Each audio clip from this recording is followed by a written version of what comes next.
Ever wanted to draft for the Pokemon Scarlet and Violet DLC, the Indigo Disk, but don't know where to start? This is a series for you. What's going on, everybody? You have Tone here, back with another Pokemon Draft League video, bringing you guys episode number 5 of how to draft in Pokemon Scarlet and Violet, or as someone would definitely title this as the joy of drafting, but that's for a different story.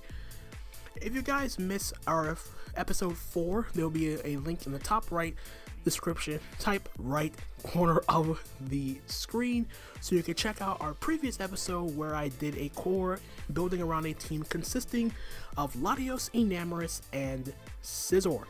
Now, for this episode, I do apologize, this is a little bit later than expected. They had some IRL stuff come up, and for the most part, it was pretty difficult to actually determine what exactly to build with for this core. Not saying it was difficult, but when it comes to making cores like this, I want to make sure that it's actually feasibly possible to try to get these 3 Mon cores at any one time without me trying to make up some vague dissertion that these Pokemon are definitely going to be drafted or going to be available with this core, so anyone can get it, right?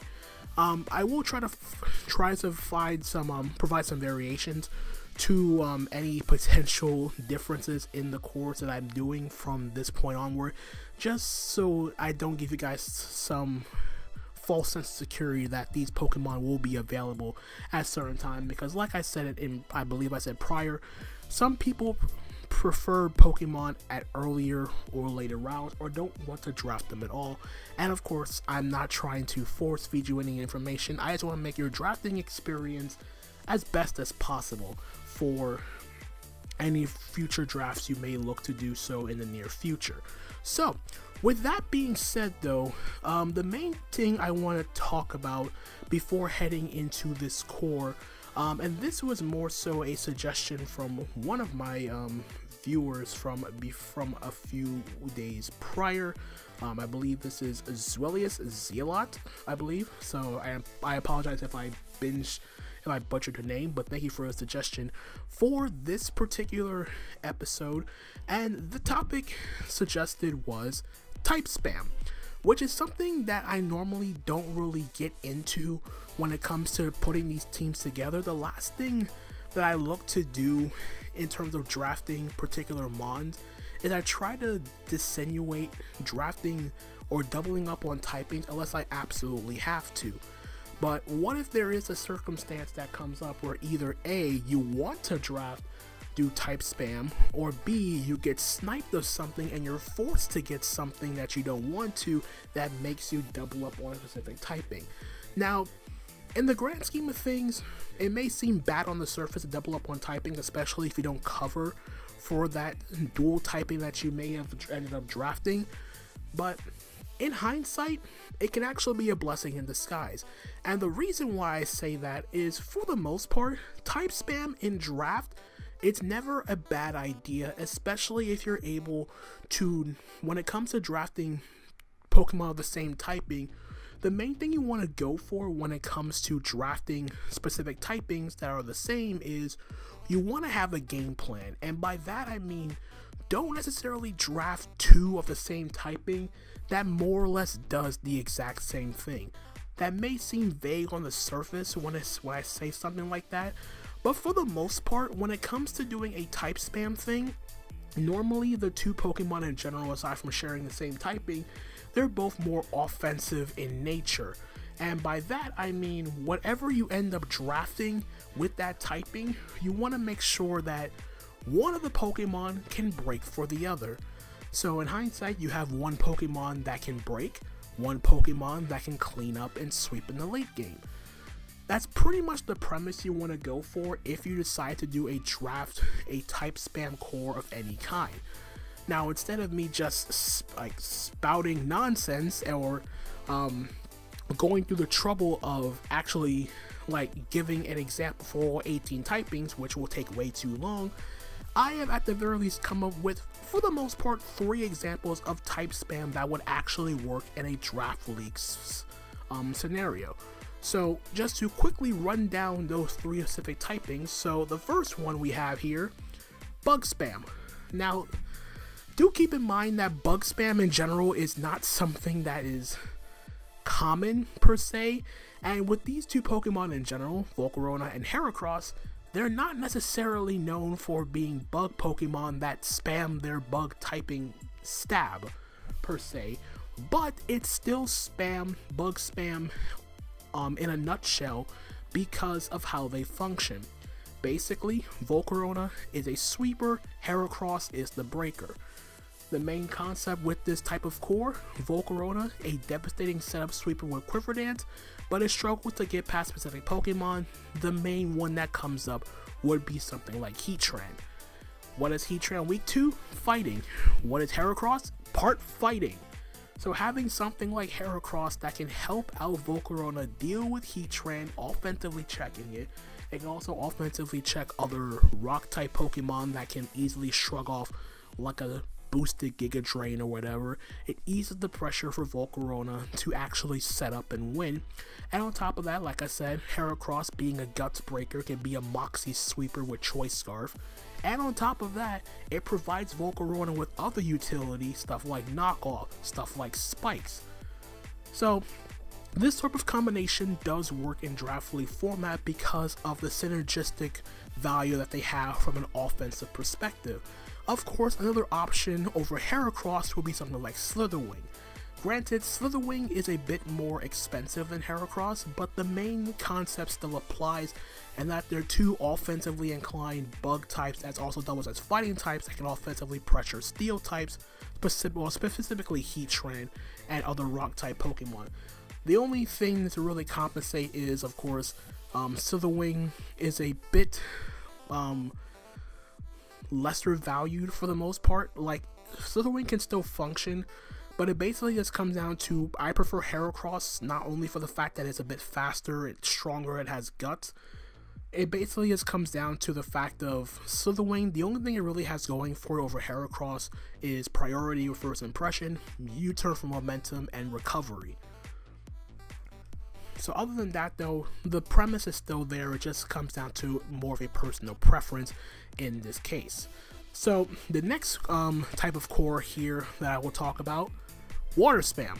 Probably one of the more common aspects to try to spam here, but of course this has nothing to do with rain and trying to spam Pelipper, Barraskewda, Floatzel. That's a bit too, not really obvious, but it's a bit too linear in what it does. Like, it's already good enough as it is. It's a rain concept.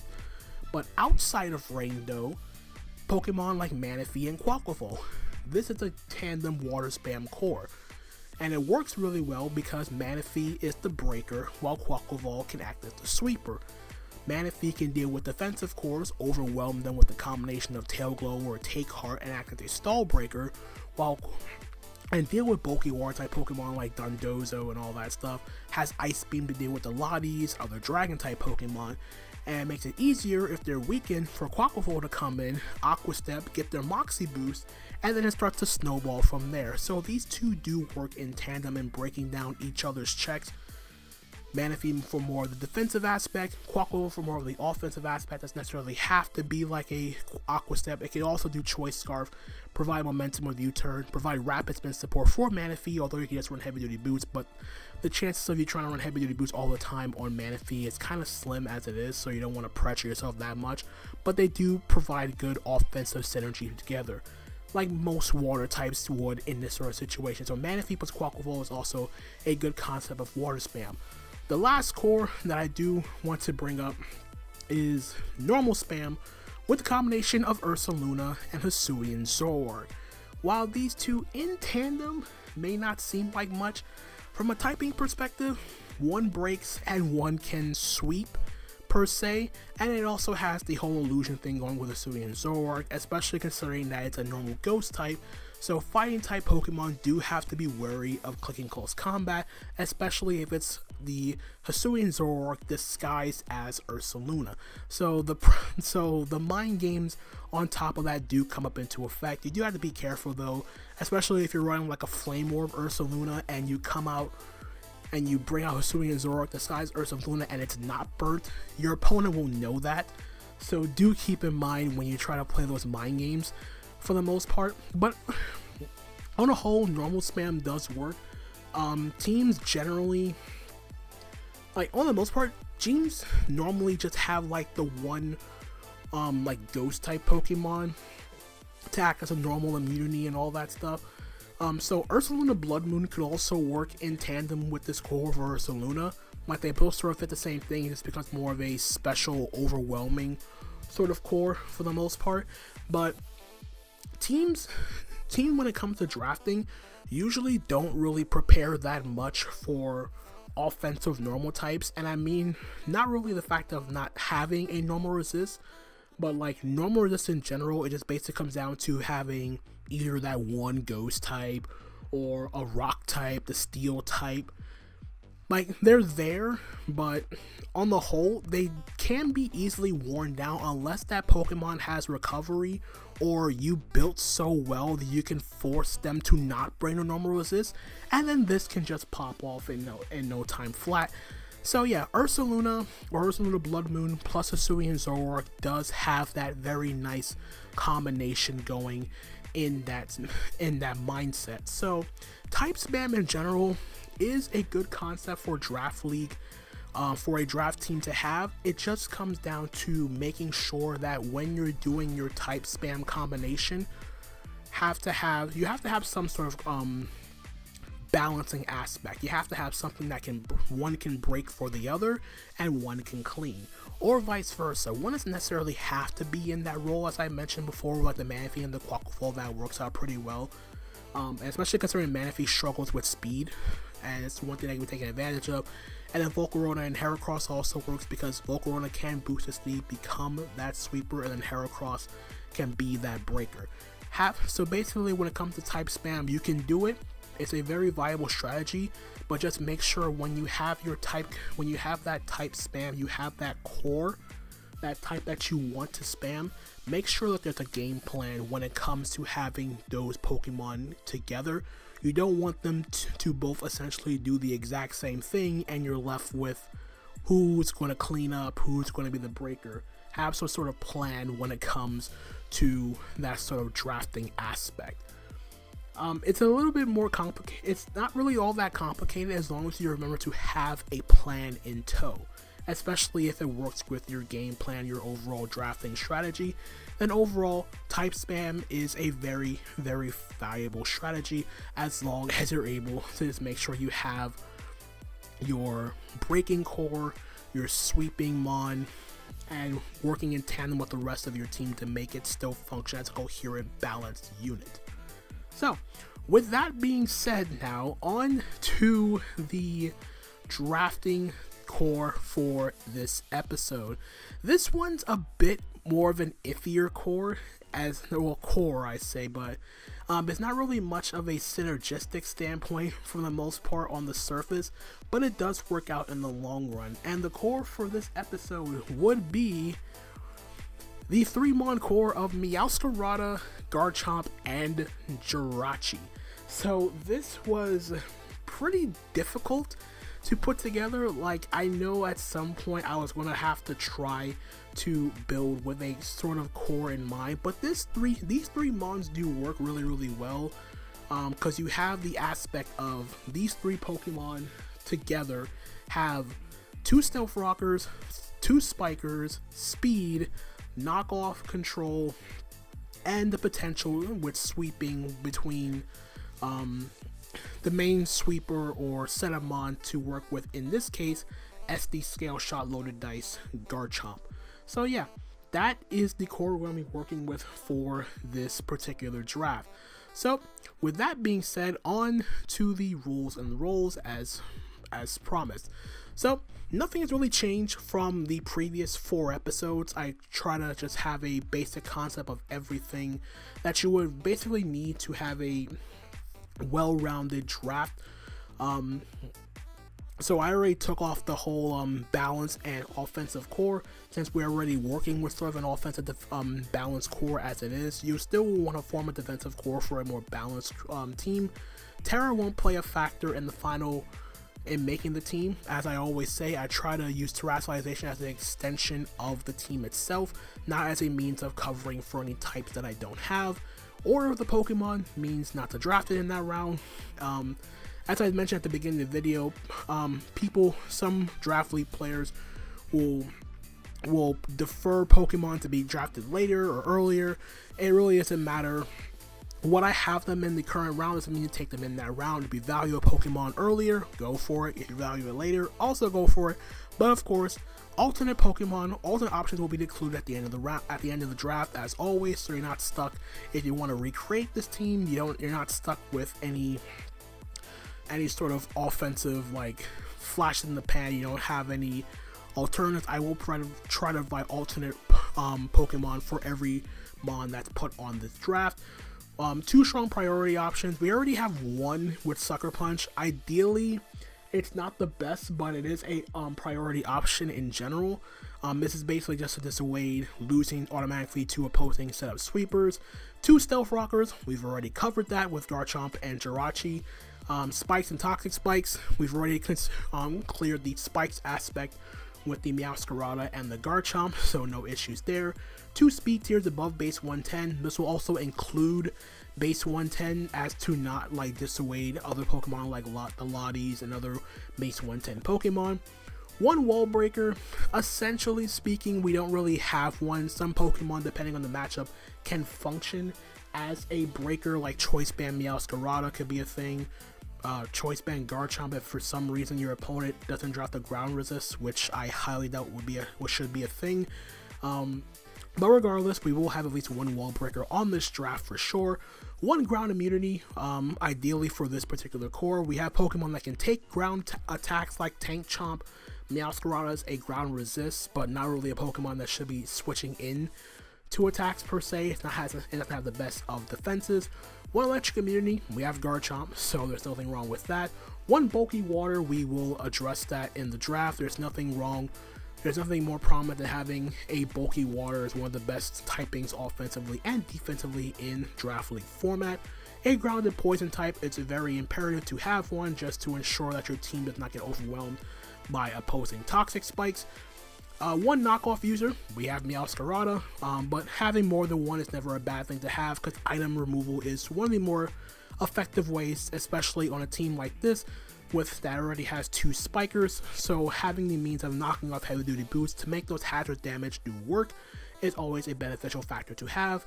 A fast taunt and encore user, Meowscarada is a fast taunt user, so that is fine. We could also add another one if the draft does end up that way. And then of course Firewater Dragon Steel Fairy Core, we will address that as the as the team progresses. So with that out of the way, let's head on over to the draft for this episode. So as you can see, we already have our 3 Mon core. Meowscarada, Garchomp, and Jirachi are all in place with 18, 17, and 15 points. Thank you again to Shuckle King and PokeMMD and the SPL for letting me use their draft board for the episode. So we are going to make a really nice, hope to make a really nice team with these 70 points that we have left over for our draft. And to kick things off with the draft, before I go any further, regarding these 3 the 3 Mon core in general, if at all possibility you do not end up getting a core like this. For example, if you don't get Jirachi, if Metagross is available, get Metagross. That's kind of the premise here. You still get your Stealth Rocker, you get another priority user. The only downside is you don't get like Wish support, you don't have momentum, stuff like that, but you do get a formidable Pokemon and you get more support with knockoff, so it's never a bad thing to have. So with that being said, jumping right into the draft itself. So round number 4, I opted for Iron Moth. I really didn't want to like double up on Pokemon I've used before in the past. I kind of want to like mix it up a bit. But on a team like this, Iron Moth does make the most sense here for round 4 just because of the fact that Meowscarada, Garchomp, and Jirachi, while they're all strong Pokemon in general, they do have some certain Pokemon that they can struggle with.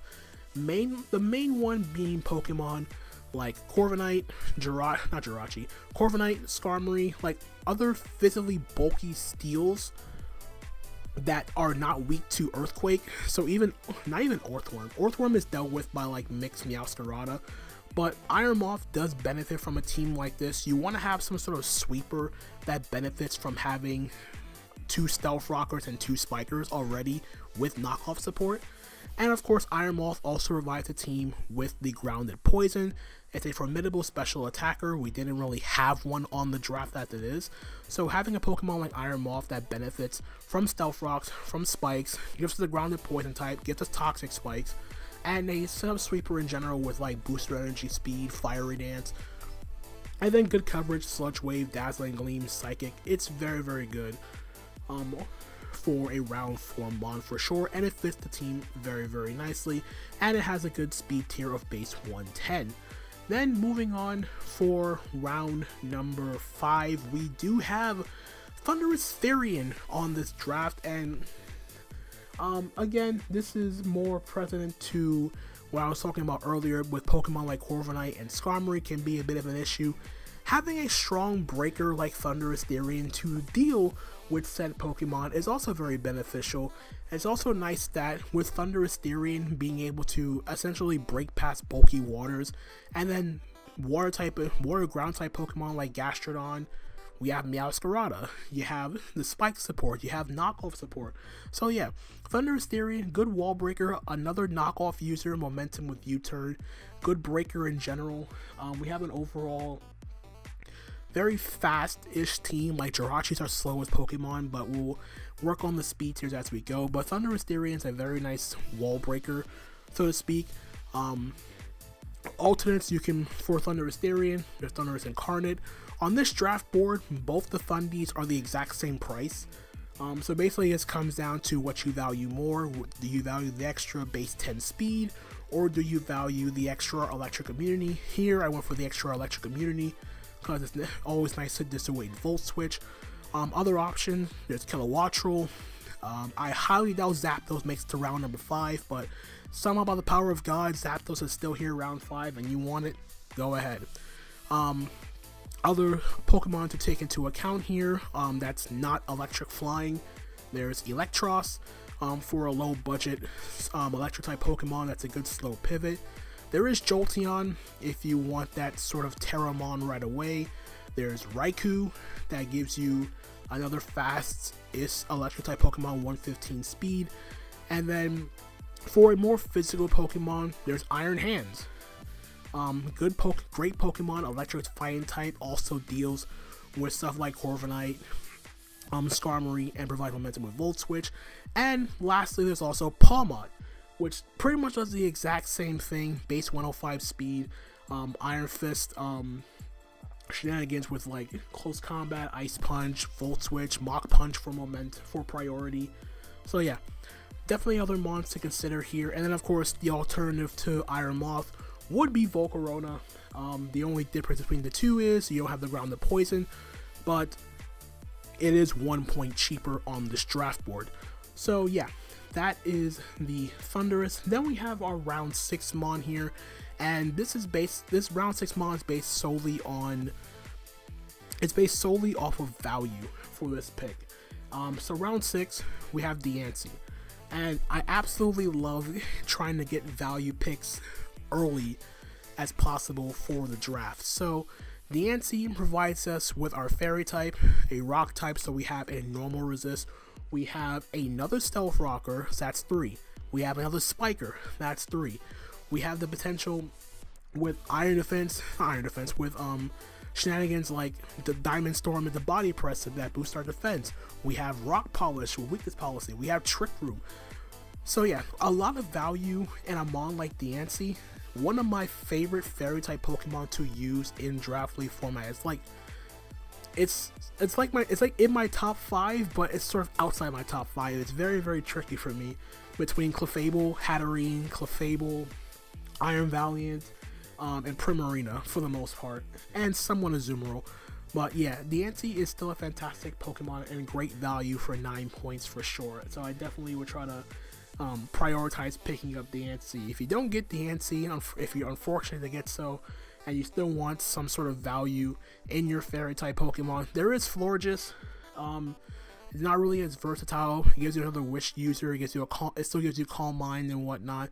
And if you want to go even lesser value points, there is also something like Comfey, which does give you priority in a sense thanks to triage with like Draining Kisses and Giga Drains, momentum with U-turn, knockoff support, all that stuff. So yeah, mainly getting a good value fairy type Pokemon here for round 6 was definitely beneficial for the team. And then with our last 5 picks, starting with round number 7, opted for Blastoise in this slot. And the main reasoning for Blastoise, we have our bulky water, giving it to bulky water, but a versatile bulky water in that sense.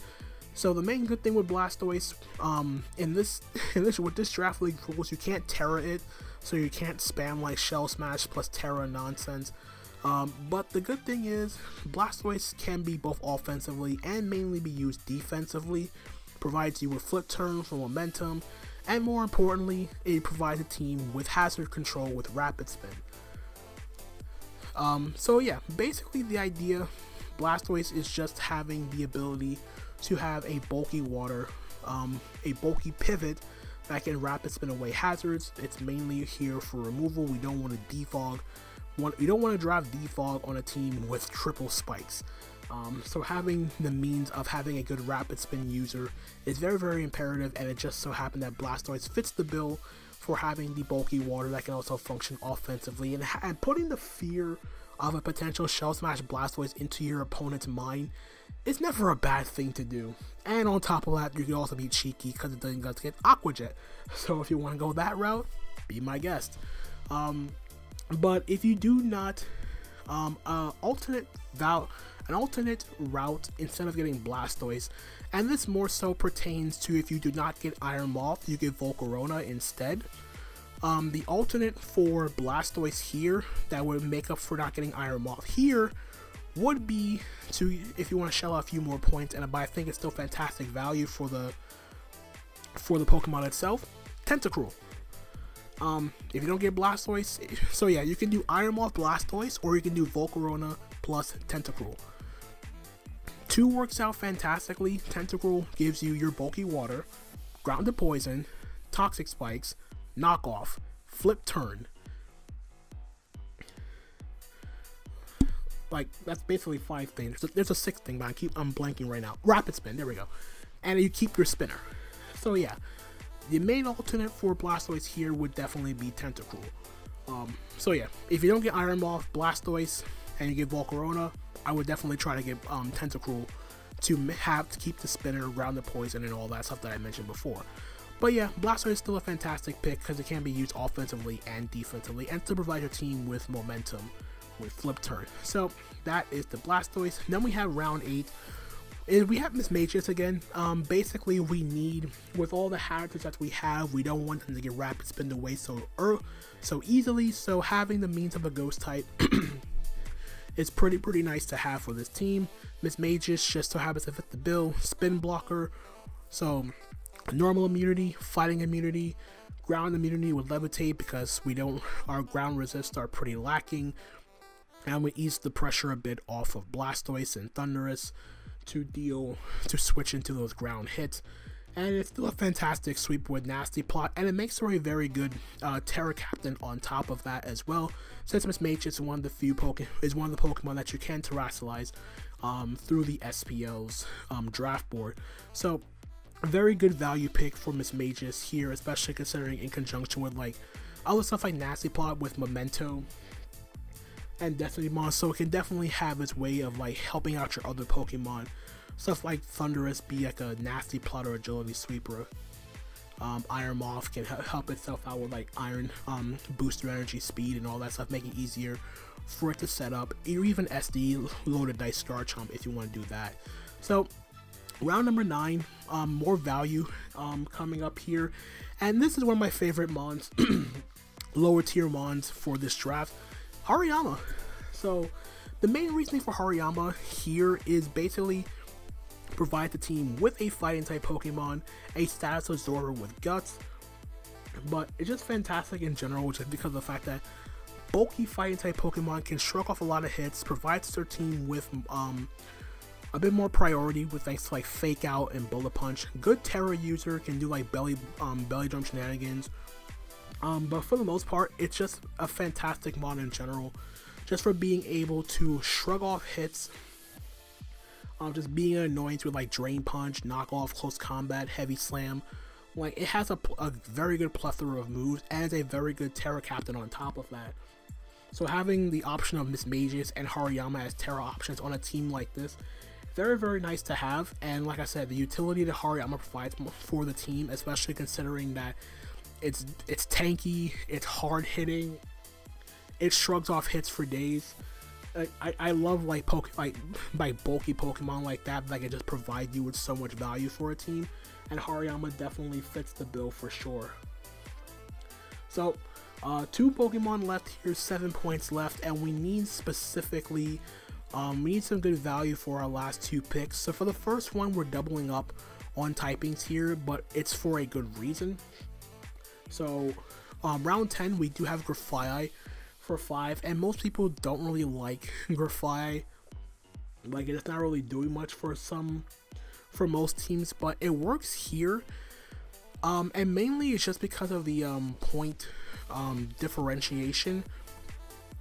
But basically the main thing that we needed Grafaiai on this team in particular for, it's because of the fact that our Ghost Resist was Meowscarada, and while we had stuff that could potentially tank a Shadow Ball from something like maybe a Dragapult, having a Ghost immunity is a lot more beneficial in the long run. So that's why I opted to put Grafaiai on this team. It just makes a lot more sense in the grand scheme of things. But basically, it also just helps too with like Pricer shenanigans. It gives us more knockoff support. It gets momentum with U-turn. Like Poison Touch is also really nice, and have the ability like an Unburdened Sweeper if you want to go that route as well.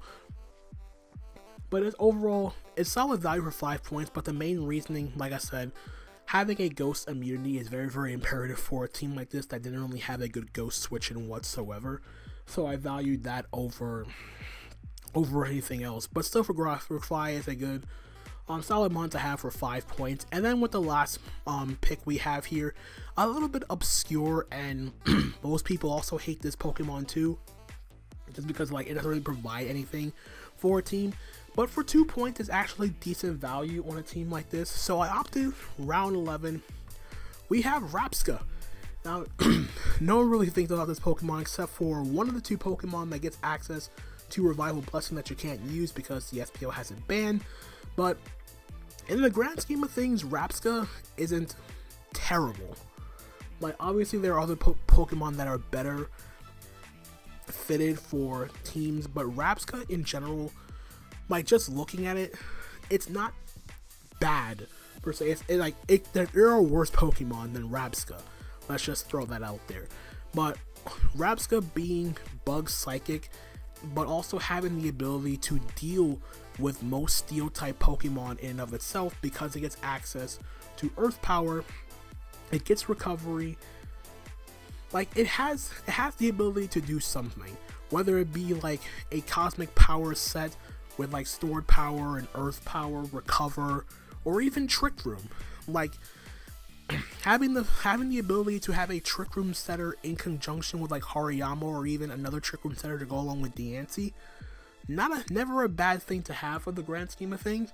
And it can function itself as a hard-hitting attacker. You're not really thinking of Rapska as being like that one catch-all mon, but I really try to get value out of every Pokemon I put on this team. And while Rapska isn't the main Pokemon that's going to be coming in and striking fear into the hearts of your opponent, it still has to have that functionality where, oh, if I build this team correctly, something like a Double Dance or a Trick Room Rapska could actually be a problem in a late game situation. Like, who cares about Revival Blessing or whatnot? Rapska's actually pretty doggone, it's a bit bulkier than most people think, especially if it's able to get enough Cosmic Powers and then Stored Power away, and then just gets out of hand and snowballs out of proportion and whatnot. So yeah, I really value Rapska for 2 points. As much as people like hate like the design and everything, or it's like low stat distribution or whatnot, there's nothing wrong with Rapska, to be perfectly honest. I did miss out though on some alternate options for some Pokemon. Mismagius. Ideally, Mismagius would be the mon I would like to stay on this team, considering that it's a spin blocker that also provides the team with a ground immunity, because we desperately needed one. Like, Rapska's also a ground resist if you want to stretch the issue there. But alternate for Mismagius, there's also Frostlass. Like, Frostlass also works. Gives the team a 4th Spiker, some priority with Ice Shard, and doesn't have an Ice type, and 110 speed. It does hit a little bit weaker though than Mismagius though, so do be mindful of that. Hariyama, another alternate to Hariyama. There's Hitmonchan. It gives you another hazard removal with Rapid Spin, another knockoff, and all that stuff. But basically, I like Hariyama for the added bulk. I'm not saying that Hitmonchan can't be bulky, but if you can do Hitmonchan or Hariyama, go Hariyama. But you can get Hitmonchan only if you don't get Blastoise or Tentacruel, and you get like Vaporeon in that sense. Grafaiai is a bit tricky. The main thing I value for this team with Grafaiai is having the ghost immunity. But basically the only real alternative to Grafaiai that actually would work feasibly well on a particular draft like this would be something like Farigiraf. While it does give you a psychic type Pokemon, psychic spam isn't bad here, especially considering that you have one Pokemon with one psychic weak to Ghost, the other one's immune, so it works. Farigiraf can also function with Trick Room and all that stuff, and provides team with a grass immunity if need be. So there's that. There's also Girafarig if you want to conserve some points and like just be a bit bulkier while still providing some merit, but I do like Farigiraf a little bit better. And then nothing really, I can't really describe what to replace Rabska with. I think the only thing I could potentially see replacing replace Rabska with would probably be like Spidops, and that's only for the sake of like Sticky Web, having 5 Spikers if you're really down for that, Toxic Spikes, U-Turn, priority of first impression. I know Jokoe is not going to like me talking about Spidops in such a high vein, but hey, this is my show. But yeah, so if you want to go Spidops, you can do Spidops. There's not really much else to say about that, to be perfectly honest here. Like, it's a ground resist, so having any real strong or feasible bug type in this slot there, I don't want to say like Frostmoth or whatnot. That's not really doing it justice, but with that out of the way, that is going to be episode 5 of our series on how to draft in Pokemon Scarlet and Violet. I hope you guys did enjoy the episode. Let me know in the comments down below what you would draft with the 3 Mon core, Meowscarada, Garchomp, and Jirachi. This was a lot of fun to put together, all things considered. It has a very good mix of offense and defense. I think the only thing that's really like stretching it a bit is real strong priority. Like, the priority is there, but it's like sort of lost a bit between Meowscarada and Hariyama, and then stretching it really thin with Aqua Jet Blastoise. But I digress. Regardless, hope you guys enjoyed the video, and let me know, what you think about the team.